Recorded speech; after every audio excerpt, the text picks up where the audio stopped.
कि हम लोग बिहार दिवस पर सही मायनों में एकजुट होकर, एकत्रित होकर बिहार और बिहारियों के लिए ना सिर्फ सोच रहे हैं, ना सिर्फ बात कर रहे हैं, बल्कि संकल्प लेकर विकसित बिहार के निर्माण में ना सिर्फ इस कमरे में मौजूद हर एक व्यक्ति, बल्कि डिजिटल माध्यम से अलग अलग देशों से, यूएस हो, जापान हो, ऑस्ट्रेलिया हो, दुबई हो, सिंगापुर हो, अलग अलग देशों से जो लोग डिजिटली जुड़े हुए हैं, हर व्यक्ति जिस संकल्प के साथ मेरे बिहार को, अपने बिहार को एक विकसित राज्य बनाने की सोच के साथ आगे बढ़ रहा है, मैं चाहूंगा सबसे पहले एक जोरदार ताली आप लोग अपने लिए और उस संकल्प के लिए बजाएं जिसका सपना दशकों से पीढ़ियों ने देखा। मेरे पिता ने देखा, उनके पिता ने देखा, पीढ़ियां गुजर गई इस बात की कल्पना करते हुए कि कब मेरा बिहार एक विकसित राज्य बनेगा।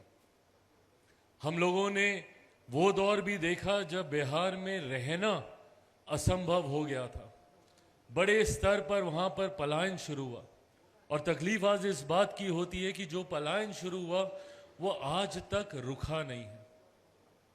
इस सोच के साथ मैं आगे बढ़ रहा हूं कि ना सिर्फ पलायन को रोकना है, बल्कि अब रिवर्स माइग्रेशन शुरू करना है।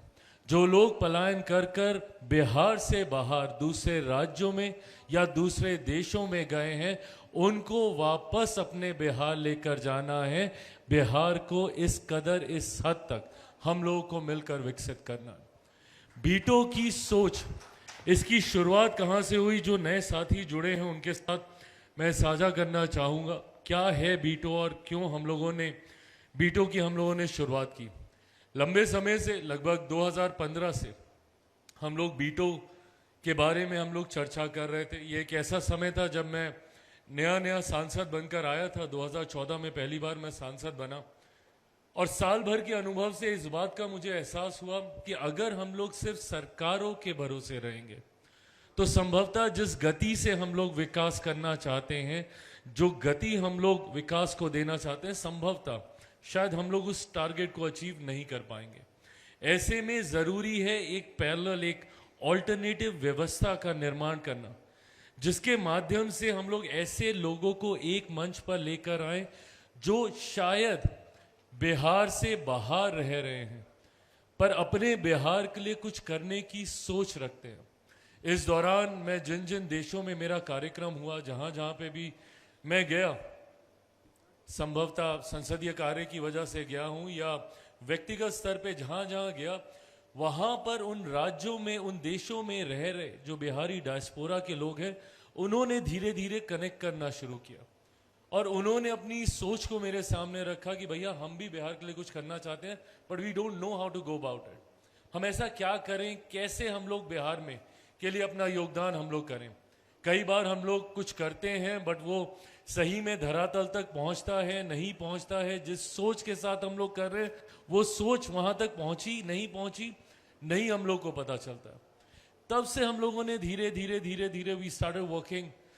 बीटो के कंसेप्ट पे हम लोगों ने काम करना शुरू किया, और 2023 के बाद से हम लोगों ने अधिकृत तौर पर अलग अलग देशों में बीटो के चैप्टर्स बना के वहां पर जाकर बिहारी डायस्पोरा के लोगों के साथ कनेक्ट करना शुरू किया। राष्ट्रीय स्तर पर अलग अलग राज्यों में ऐसे सक्षम लोग जो बिहार से बाहर निकलकर, जिन्होंने अपने लिए एक मजबूत जमीन तैयार की और वो अब वापस अपने राज्य के लिए कुछ करना चाहते हैं, उन लोगों को एक मंच पर लाना शुरू किया। खुशी मुझे इस बात की और ज्यादा हुई जब यही उत्साह मैंने कुछ ऐसे लोगों के मन में भी देखा जो संभवतः बिहार से नहीं है, पर उनकी सोच बिहार के लिए है, बिहारियों के लिए है। इन तमाम लोगों को हम लोगों ने धीरे धीरे एक मंच पर लाना शुरू किया।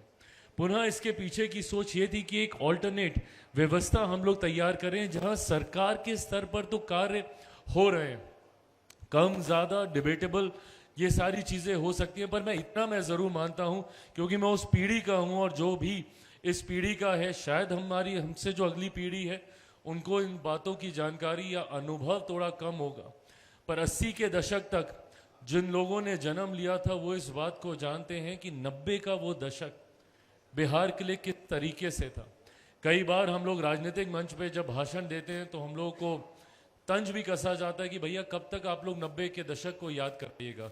पर मैं इसको कोई राजनीतिक दृष्टि से नहीं बोल रहा, जबकि हकीकत यही है कि 90 के दशक ने जितना बिहार को पीछे करने का काम किया, जितना बिहार को ग्रोथ में, डेवलपमेंट में जिस तरीके से 90 के दशक ने पूरी तरीके से गतिरोधक का काम किया, यही कारण है कि आज बिहार में मूलभूत जरूरतों को भी पूरा करने के लिए हम लोगों को जितना रिक्वायर्ड समय होता है उससे ज्यादा देना पड़ता है। कई बार जब आप एक समतल जमीन के ऊपर जब आप एक इमारत को खड़ी करते हैं तो वो इमारत को खड़ी करना ज्यादा मुश्किल नहीं होता है, आसानी से खड़ी हो जाती है। बट जहां पे खाई हो, पहले उस खाई को भरना, उसके बाद उस जमीन को समतल करना और उसके बाद उसके ऊपर विकास की इमारत को खड़ा करना, इसमें समय लगता है। और ये समय लगा, संभवतः इस समय का उपयोग हम लोग अपने राज्य को और ज्यादा आगे लेकर जाने के लिए कर सकते थे। और मेरे राज्य में वो संभावनाएं थी।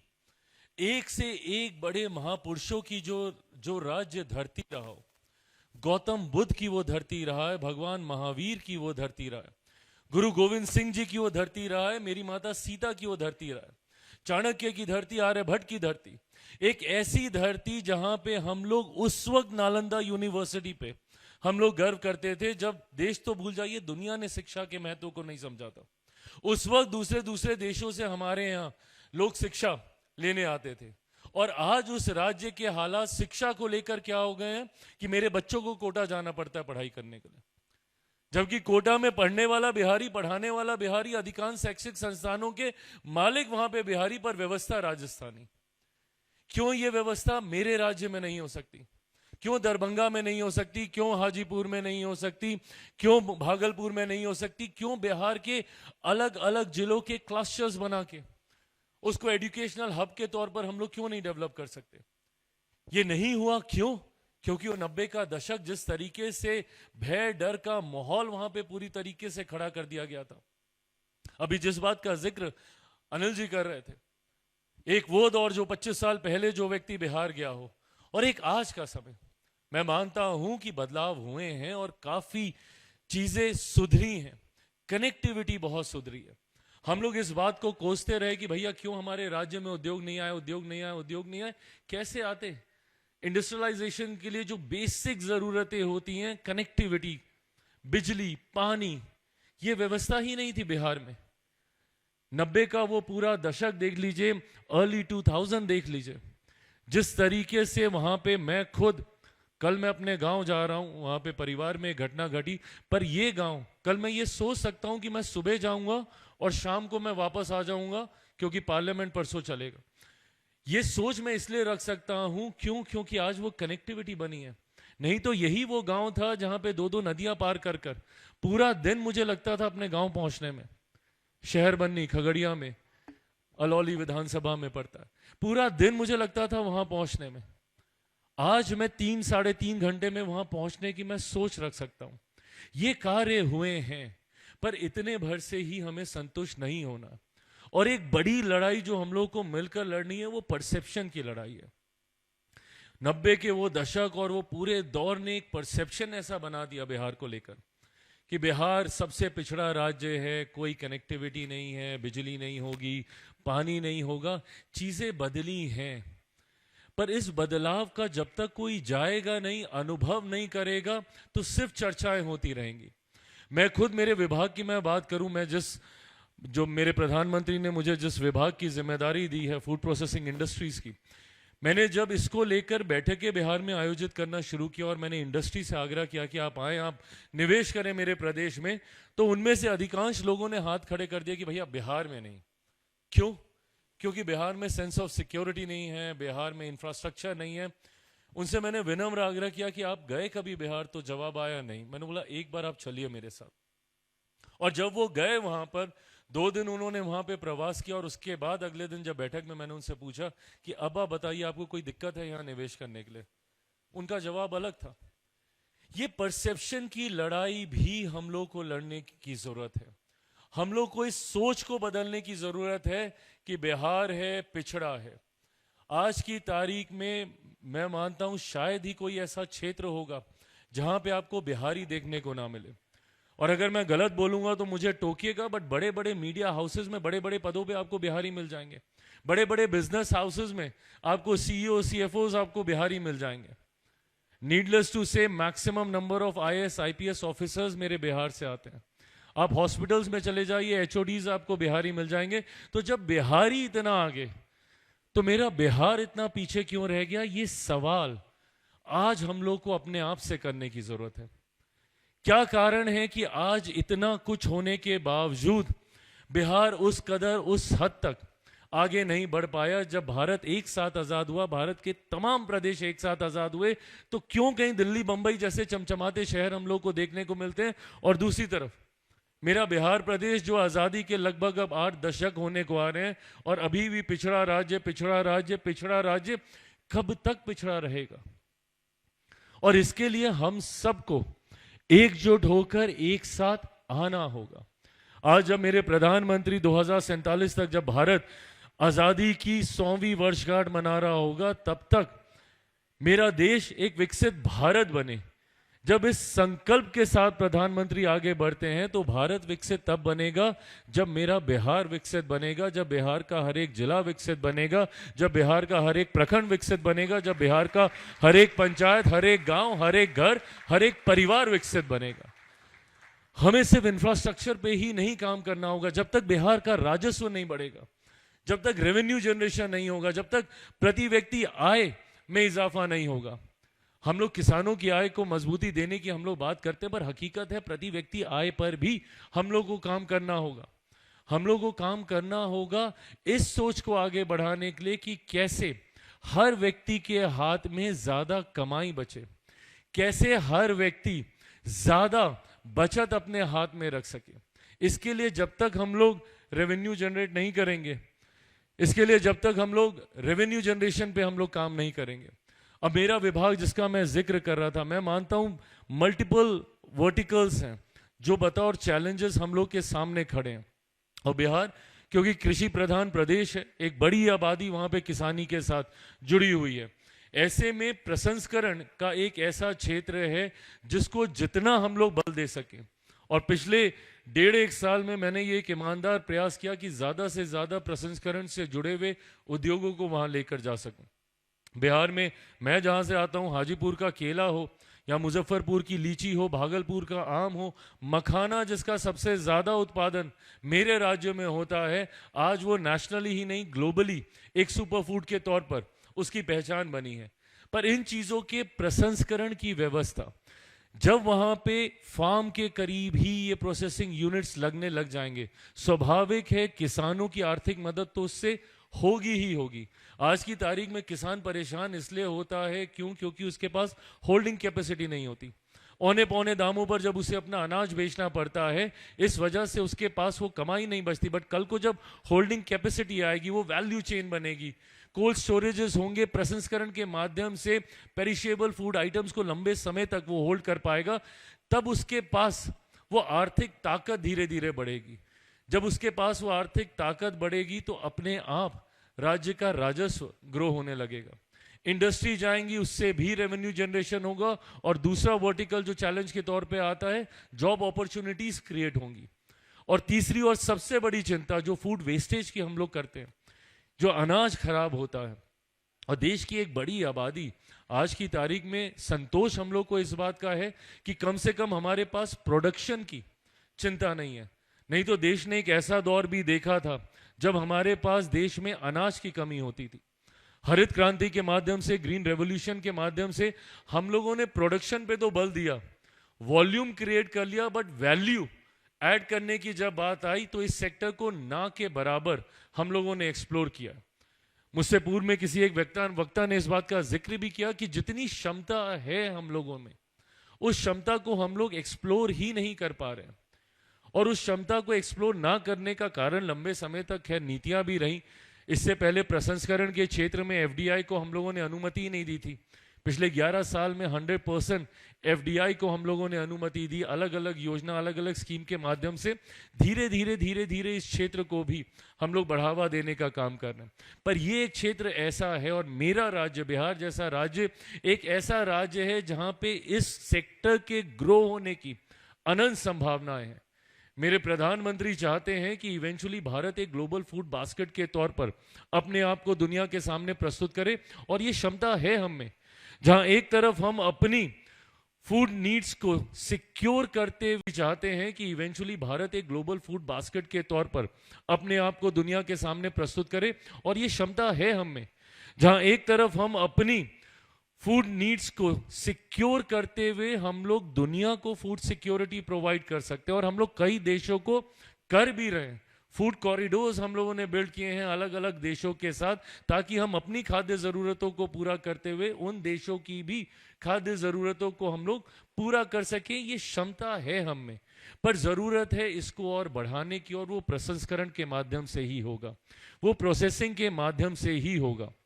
इवेंचुअली मेरा सपना है, मैं चाहता हूं, और ये संभव हो सकता है, मैं चाहता हूं कि दुनिया का कोई भी डाइनिंग टेबल ऐसा ना हो जहां पे कम से कम एक भारतीय खाद्य पदार्थ जरूर होना चाहिए। इस दिशा में हम लोग को आगे बढ़ने की जरूरत है, जिसमें मेरा राज्य बिहार महत्वपूर्ण योगदान कर सकता है। ये वो सेक्टर्स हैं जहां पे अभी भी ग्रो करने की अनंत संभावनाएं हैं, जहां पे बाकी कई सेक्टर्स शायद सैचुरेशन पे हो या नियर सैचुरेशन हो, बट ये वो सेक्टर्स हैं जिसमें ग्रो करने की हम लोग के पास अनंत संभावनाएं हैं। और जब मैं बिहार की बात करता हूं, कृषि प्रधान राज्य होने के नाते जरूर ये तो एक सेक्टर है ही, पर बिहार में तमाम ऐसे सेक्टर हैं जिसको ग्रो करने की ना सिर्फ संभावनाएं हैं बल्कि जरूरत है। आज की तारीख में जब मैं शिक्षा की बात करता हूं, और मुझे ये बात तकलीफ देती है कि क्यों मेरे बच्चे कोटा जाते हैं पढ़ाई करने के लिए, जरूरत है बिहार में बेहतर से बेहतर स्कूल्स बने। जितने ऐसे नाम हैं जिनकी एक अपनी पहचान बनी हुई है, जो देश के कई राज्यों में जाते हैं, मैं आप सबके माध्यम से उन सब से आग्रह करूंगा कि आए बिहार में भी निवेश करें। इस बात की जिम्मेदारी मैं लेता हूं, बीटो लेगा इस बात की जिम्मेदारी कि आपका निवेश सुरक्षित रहे। इस बात की जिम्मेदारी बीटो लेगा कि आपको वहां पे व्यवस्था में किसी तरीके की दिक्कत ना आए, कोई बॉटलनेक्स ना आए, आपको ईज ऑफ बिजनेस मिले, आपको क्लियरेंसेस में दिक्कत ना आए। इन तमाम चीज़ों की जिम्मेदारी मैं और बीटो मिलकर हम लोग निभाने का काम करेंगे, पर ज़रूरत है आने की। शिक्षा के क्षेत्र में अनंत संभावना है, और मैं अनिल जी का मैं विशेष तौर पे मैं धन्यवाद करूंगा। मैं चाहूंगा एक बार जोरदार ताली आप लोग इनके लिए बजाएं। यूनिवर्सिटी का एक सपना लंबे समय से मैंने देखा था, और मैं चाहता था कि एक ग्लोबल लेवल की उस स्तर की यूनिवर्सिटी मेरे राज्य में हो, ताकि ना सिर्फ बिहार का बच्चा वहाँ पे, ये मेरा सपना रहा है कि जब कोई दिल्ली का लड़का या मुंबई की लड़की जब बिहार जाए शिक्षा के लिए, क्योंकि आज तक मैंने सिर्फ यही सुना है कि हम ही लोग दूसरे राज्य जाते हैं, दिल्ली जाते हैं शिक्षा के लिए, मुंबई जाते हैं रोजगार के लिए, और तकलीफ इस बात की होती है कि जाते तो हम लोग पढ़ाई के लिए, बट उसके बाद वहीं पर हम लोग नौकरी करते हैं, वहीं पर घर खरीदते हैं, वहीं पर शादी करते हैं, वहीं पर बच्चे पैदा करते हैं, और फिर उसी राज्य के होके रह जाते हैं, और अपने राज्य में हम लोग प्रवासी कहलाते हैं। इस व्यवस्था को बदलने की जरूरत है। जब तक दिल्ली के बच्चे बिहार नहीं जाएंगे पढ़ने के लिए, जब तक मुंबई के बच्चे बिहार नहीं जाएंगे पढ़ने के लिए, जब तक दिल्ली से भगवान ना करे किसी को स्वास्थ्य संकट आए, बट जब तक कोई इलाज के लिए बिहार नहीं जाएगा, हम लोग उस विकसित राज्य का सपने को हम लोग पूरा नहीं कर पाएंगे। आज भी मैं दिल्ली में देखता हूं, एम्स के सामने दिनों दिन तक लाइन लगाकर लोग खड़े रहते हैं डॉक्टर से मिलने के लिए। ये व्यवस्था पूरी तरीके से हम लोग को बिहार में तैयार करनी होगी, और आज की तारीख में संतोष इस बात का है, और मैं मानता हूं कि बिहार के पिछड़े रहने में कहीं ना कहीं जो हमारा फेडरल स्ट्रक्चर है उसने भी, वो भी काफी हद तक जिम्मेदार रहा है। बिहार में लंबे समय तक विरोधाभास की सरकारें रहीं। आज जब मेरे प्रधानमंत्री डबल इंजन की सरकार की बात करते हैं, तो मैं मानता हूं कि इस डबल इंजन की सरकार का लाभ क्या होता है। जब विरोधाभास की सरकारें होती हैं केंद्र सरकार की योजनाएं राज्य सरकार धरातल पे नहीं उतरने देती। अभी बंगाल जैसे राज्यों में ये उदाहरण है, कितनी हमारी स्कीम्स हैं, पॉलिसीज हैं जिनको राज्य सरकार, क्योंकि आपको केंद्र सरकार से आपको ऐतराज है, राज्य सरकार केंद्र सरकार की योजनाओं को, केंद्र सरकार राज्य सरकार की योजनाओं को पारित नहीं करती। ये विरोधाभास में ही इतना समय निकल जाता है। और बिहार में there was a point in time जब almost for 27 years on a stretch अलग अलग सरकारें थी, केंद्र में कोई और सरकार, राज्य में कोई और सरकार। 2000 का ही दशक देख लीजिए, जब तक केंद्र में यूपीए की सरकार थी, बिहार में एनडीए की सरकार थी। 2014 में बिहार में एनडीए की सरकार आई और 2015 में बिहार में महागठबंधन की सरकार आई, जैसे ही 14 में केंद्र में एनडीए की सरकार आई। तो इन सरकारों का भी नुकसान हम लोग को झेलना पड़ा। बट आज की तारीख में मैं मानता हूं कि एक सोच वाली सरकारें दोनों जगह हैं। आई थिंक दिस इज, जैसा अभी somebody was saying, शशांक या कोई अभी बोल रहे थे कि दिस इज द टाइम, ये समय है और सही समय है। यहाँ पे व्यवस्थाएं अनुकूल हैं, राज्यों का समर्थन है, मेरे प्रधानमंत्री के सोच वाली सरकार केंद्र में भी राज्य में भी। ऐसे में इस समय का जितना लाभ हम लोग उठा सकते हैं, हम लोग को उठाना चाहिए। एक टारगेट के साथ मैं बीटो हम लोग आगे बढ़ने का काम कर रहे हैं। हम लोग चाहते हैं कि कम से कम साल या 2 साल में एक बड़ी यूनिवर्सिटी जरूर बिहार में आए। बिहार में वो क्षमता है कि हम लोग बिहार को एक एजुकेशनल हब के तौर पर हम लोग विकसित कर सकते हैं। बिहारी बुद्धि में जितनी क्षमता है, शायद ही, मैं किसी और को वो नहीं कर रहा, पर मैं मानता हूं कि हम लोग की बुद्धि बहुत तेज होती है। तो ऐसे में ज्यादा से ज्यादा यूनिवर्सिटीज बिहार में आए and at the same time parallelly हम लोग को हेल्थ सेक्टर पे भी काम करने की जरूरत है। आप सबके माध्यम से मैं चाहूंगा कि जितने लोग हेल्थ सेक्टर में जुड़े हुए हैं, जब तक बिहार के हर एक प्रखंड में, look at the length and the breadth of my state, जरूरी है कि एक इतनी बड़ी आबादी वाले राज्य के लिए, लगभग 14 करोड़ की आबादी मेरे राज्य में है, उसके लिए जब तक हम लोग ब्लॉक लेवल पे मल्टी स्पेशलिटी हॉस्पिटल्स नहीं डेवलप करेंगे, तब तक हम लोग स्वास्थ्य की उस समस्या को हम लोग एड्रेस नहीं कर पाएंगे। धीरे धीरे मैंने जैसा जिक्र किया, कनेक्टिविटी हो रही है। जो लोग बाहर जुड़े हुए हैं उनसे भी, क्योंकि लंबे समय तक मेरे पास ये शिकायत आती थी जब भी मैं इंटरनेशनल ट्रैवल करता था कि बिहार में कोई इंटरनेशनल एयरपोर्ट नहीं है, इंटरनेशनल एयरपोर्ट नहीं है। अब बहुत जल्द बिहार में अपना एक इंटरनेशनल एयरपोर्ट होगा, इस बात की घोषणा भी केंद्र सरकार के द्वारा की जा चुकी है। सो इन टर्म्स ऑफ कनेक्टिविटी भी अब मुझे नहीं लगता कि कोई समस्या हम लोगों के सामने आएगी। बस ज़रूरत है उस सोच को बदलने की, और वो सोच हम सब ही मिलकर बदल सकते हैं। और मैं इसमें आप सबके माध्यम से मेरी आने वाली अगली पीढ़ी से भी मैं आग्रह करूंगा, सबसे पहले तो हम लोग को वो गर्व लेना होगा बिहारी होने पर। पता नहीं क्यों, पर कई बार मैं देखता हूं कि हम लोग को जितने गर्व से कहना चाहिए कि हम बिहारी हैं, मैं गर्व से कहता हूं और मैं हर मन से मैं कहता हूं कि मैं बिहारी हूं। बट कई बार जब मैं कॉलेजेस में जाता हूं, बच्चों के साथ इंटरेक्ट करने जाता हूं, कितने बच्चे हैं उस कॉलेज के जो आएंगे और मेरे कान में आके मुझे बोलेंगे कि भैया हम भी बिहार से हैं। तो मैं बोलता हूं क्यों धीरे बोल रहे हो भाई? नहीं, पर यहाँ पे किसी को पता नहीं कि हम बिहार से। क्यों हम अपनी पहचान छुपाते हैं? क्यों हम अपने व्यक्तित्व पे खुद गर्व नहीं करते? भाई मैं खुशी से मैं बोलता हूं कि हम वो लोग हैं जिनको खुशी होती है, खुशी नहीं होती।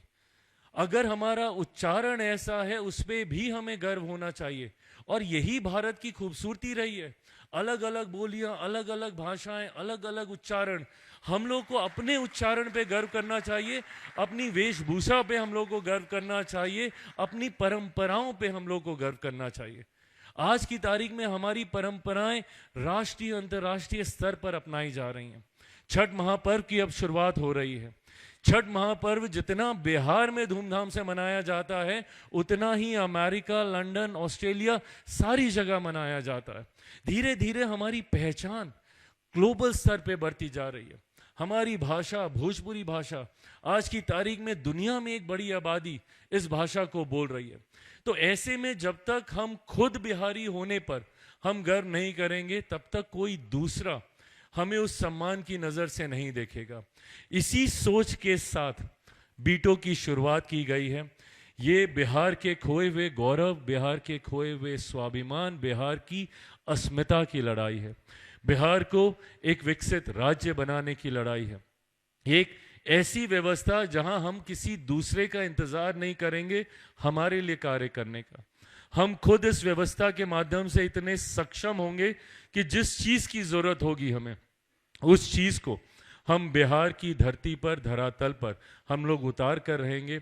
सरकारों का कार्य चलता रहेगा, सरकारों की मदद मिलती रहेगी, पर हम अपने खुद के बलबूते पर, अपने सहयोग से, और इसमें छोटा बड़ा कोई सहयोग मायने नहीं रखता, बल्कि सहयोग से ज्यादा वो सोच मायने रखती है जो सोच बिहार को विकसित राज्य बनाने की बात करती है। मैं मैनिफेस्टेशन में बहुत ज़्यादा बिलीव करता हूं, और आज अगर एक साथ एक कमरे में और इतने लोग डिजिटली साथ में जुड़े हैं, अगर हम लोग ये मैनिफेस्ट ही कर रहे हैं कि हम लोग को बिहार को विकसित बनाना है, तो आज नहीं तो कल मेरा बिहार विकसित होगा और देश में, देश के तमाम राज्यों के बनस्पत बिहार फर्स्ट बनेगा और बिहारी फर्स्ट बनेगा।